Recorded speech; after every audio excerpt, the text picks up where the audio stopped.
one song. I skipped one song, and that was the one with Lil Wayne on there. But and that song was okay, but. No. That's the next album. That was the album after that one. Yeah, Wayne was not on. He wasn't on. Yeah, Wayne was on the album at the Minstrel Show. Yeah. Oh, alright, well, cool then. That's even better than y'all saying. Hell, Lil Wayne. That's even better. Like, the Minstrel Show, yeah, that's my number 5, man. I'm gonna rock out with that. Yes, sir. Yeah. Fish, you wanna go 5? Yeah, I'll go 5. You have to turn that phone off. But, no, my number 5 actually is a group from the Bay, Design I. Their third official album. Yeah, I'm out back in 2005. Holy shit! I mean, True and Living. I mean, there's a lot of classic songs on there, but it wasn't just that. It was just, growing up on the East Coast, there's obviously Souls of Mischief and that whole movement on the West Coast, and Snoop Dogg before that. But like, as far as after the 2000s, I feel like Zion I was probably leading the way for a lot of groups. Just on the more vertical side, and I don't know, yeah, like Zion I and Live on the Beats. I really enjoyed a lot of what they were doing, just because it was the East Coast. Like I loved it. Certified, pretty much. I never been no damn killer. He slept on that. I think this is the best album. I didn't know this came out in 2005. Yeah, big album, man. There's a whole bunch of people on a lot of underground acts, but this is it, when you flip, go fill 'em. Live my life rolling dice, not fill 'em. I fulfill 'em. Exploitation, the nation conceal 'em. They be thinking I love Abe Lincoln. I'm gonna shake the room a little bit. Maybe not, but definitely not. My choice is not close to what any of you guys said. Here's what I'm talking about. So like, this year was very different. Where like the albums we said, a lot of them don't really relate like aesthetically. You know what I mean? But I'm gonna say, man, this was hard, bro. Crack into my 5. This was hard. Beanie Sigel is not in my 5. Like that Becoming album, Smoke. I'm with you. That Becoming album is the shit.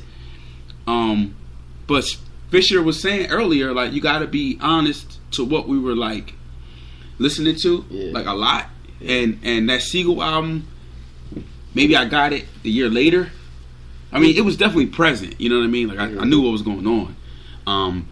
But I got it though. Young Jeezy, some love, man. Young Jeezy, that Thug Motivation 101 was in the summertime, incredible. Like, to me, it was like this was the down south. It's dark and hell is hot. You heard this album everywhere. And for me, I'm like, yo, who's this dude, Young Jeezy? Like, I don't even understand, like, what's going on right here. And I had to respect him because of he just kind of just bullied the track. He wasn't a crazy lyricist, but he had presence on the record. And it's funny because even that crazy. Like, I remember the first song I saw was him on B. I'm like, who's this clown?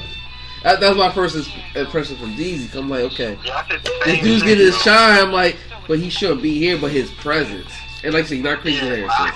I couldn't quote a Jeezy verse. I know his ad libs. But but like his presence itself is like X was not crazy lyrics, right. But he had presence that you had to, whether you liked it or not, you had to respect it. And to me, this is my favorite Jeezy album. I'm not a Jeezy. I don't call myself a Jeezy fan. I don't really collect his albums. But I just remember when this shit hit, it was like a meteorite. You know what I mean? And I was kind of getting out of this type of hip hop per se. But I know in 2005 I recognized it. I felt it.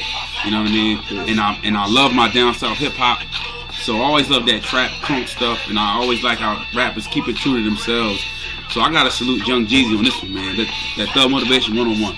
It's 2017 and I have not been able to convince myself to play the album. I have not. No, because that's on my list too. I ain't gonna hold you. Yeah. But the thing that killed me about him, man, was when he first came out with them long ass ad libs.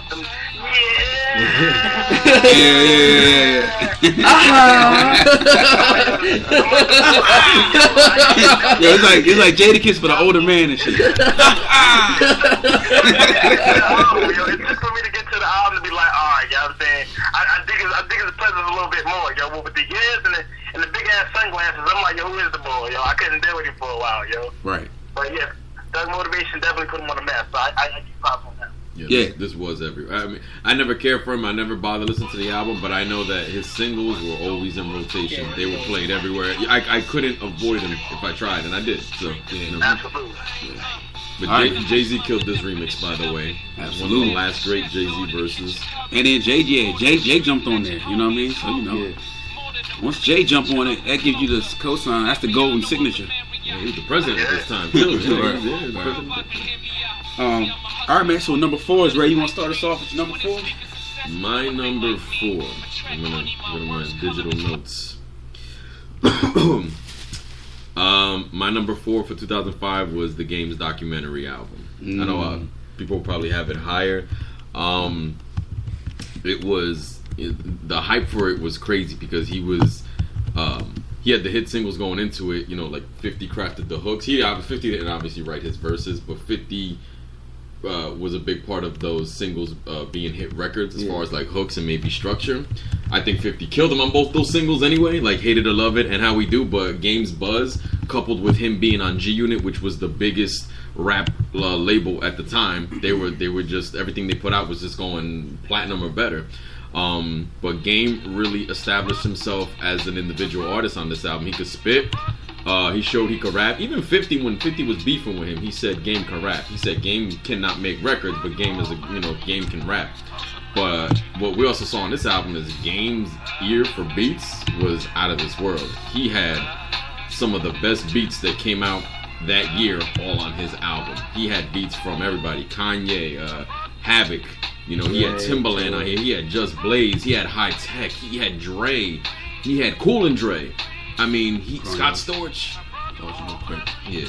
Fucking the Wi-Fi just like jumped my whole shit. Oh, did? Yeah. Yo, you Smoke? You still with us? Yo, Smoke. Yo, I'm here. Okay, cool. The Wi-Fi just like it just fucking jumped everything. We'll make it this shit right here. We don't got editors, man. We had on the spots. We broke. Hold on.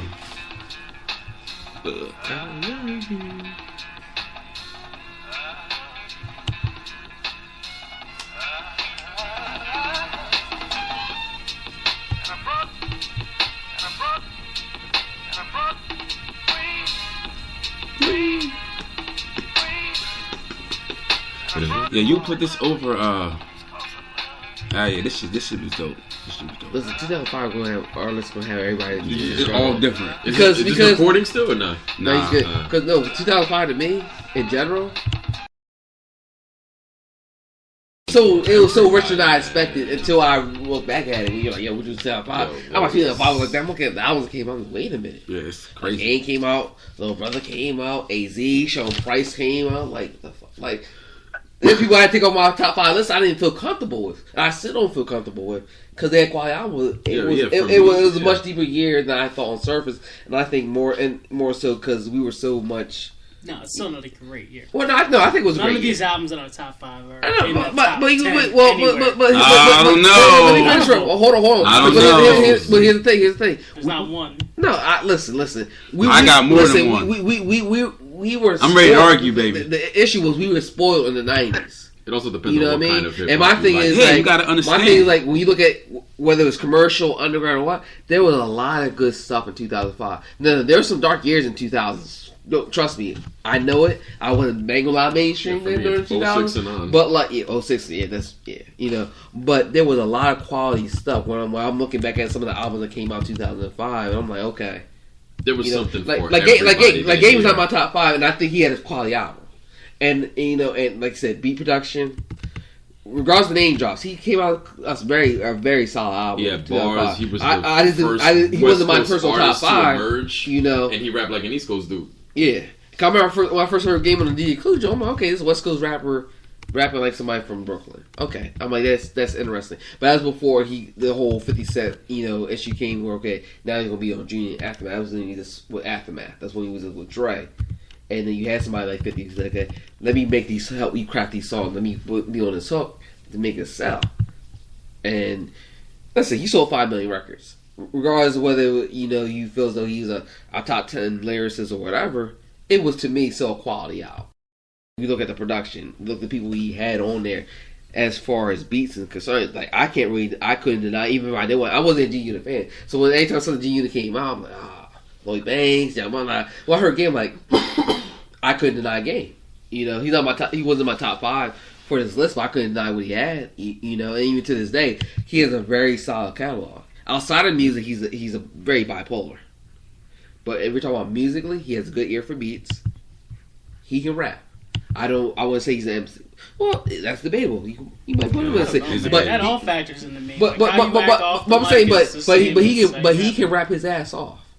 You know what I mean? But then that's like Joe Budden. Joe Budden's an absolute clown off the mic, but on the mic, he's very talented. Yeah. Honestly, I've actually said Joe Budden. There's been times. The Mood Music series is probably, to me, as far as we're talking about collection of music, he might have the best collection of music if we're talking about for series. Because Mood Music 1, 2, 3, and even 4.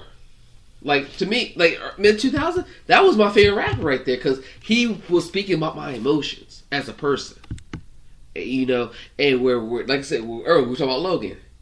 I'm not allowed to feel this way because that shows sign of weakness. Here's a dude. Pretty much, you can look at Drake. The only difference was he was being a man about, like, yeah, I fucked up. I did this shit. Drake was just being pussy about it, but he's like, yeah, you know what I mean? Honestly, Joe Budden, I've been through this. I'm going through this. Joe Budden talks about women. The way when I was going through dark shit in my life, I'm with you. You know what I mean? Not. That turns me off. Yo. But outside of music, when you hear him in interview stuff, he's a complete dick. I'm not gonna listen to a Joe Budden interview. He turns me off. Yeah, but music. But you gotta look at art music. What he might be talking about outside may not also be what he talks about. But as far as the artist, I can't deny him as an artist because he spoke to me. I relate to Joe Budden. Yeah, the Mood Music series. Yeah. Oh yeah, the Mood Jones was good. That's what I'm saying. Yeah, it was good. Yeah, the Mood Music. Yeah. Now outside of rap, no, I can't bang with Joe Budden outside of rap. Yeah, he's. But if we're just talking about on just a rap standpoint, yeah. Listen, mid 2000s. I'm wishy-washy on him, man. Like, I liked him on the DJ Clue mixtape. I wasn't really a big fan when he went commercial with Slaughterhouse, none of that. That's just my opinion, man. Like, he did nothing for me. You know what I'm saying? Well, I think he was cool when it was Pump It Up. You know what I mean? Like, I don't know. He just did nothing for me. That's just me personally. So you weren't feeling none of the Mood Music series at all? Nah, not really. No, I can respect that.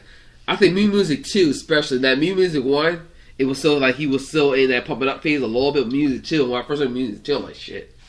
Like, this is some shit I'm going through right now. On a mental standpoint, as far as emotions, relationships, and everything else, I relate to a lot of the stuff, he was speaking on. But like I said, outside of music, I can't bang with him because to me, he's just thrown off as an individual. But Music 2, when I first heard Music 2, I'm like, shit. I'm like, this is a dude I need to be listening to, period.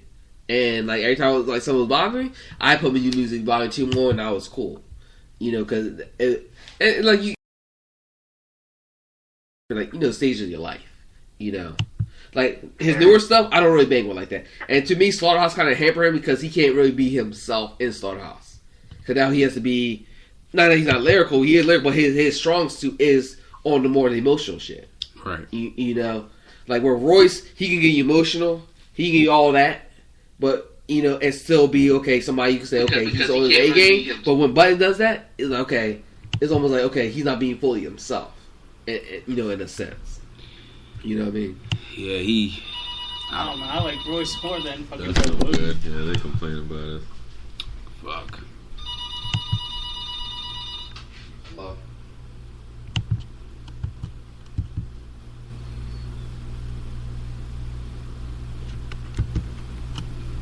Absolutely. Okay, thank you. No, we're not getting complained though, because they lock the doors. They're like, we can't let him in. So she said, is he allowed to come upstairs? Well, yes, he can. Oh, where did he go? No, because they messed up our order. We were supposed to get 4 pieces of dark. We only got 2 pieces of dark. I was like, yo, I think about this. No, that's why he went back. 20 minutes ago. No, because he paid for it. He paid for 4 pieces of dark. You know what I mean? Chicken. I was like, where'd the old dude go? That was a long time. Yeah. I'm my bad, y'all. You ain't hungry with that food yet, yo? Yeah, we got it.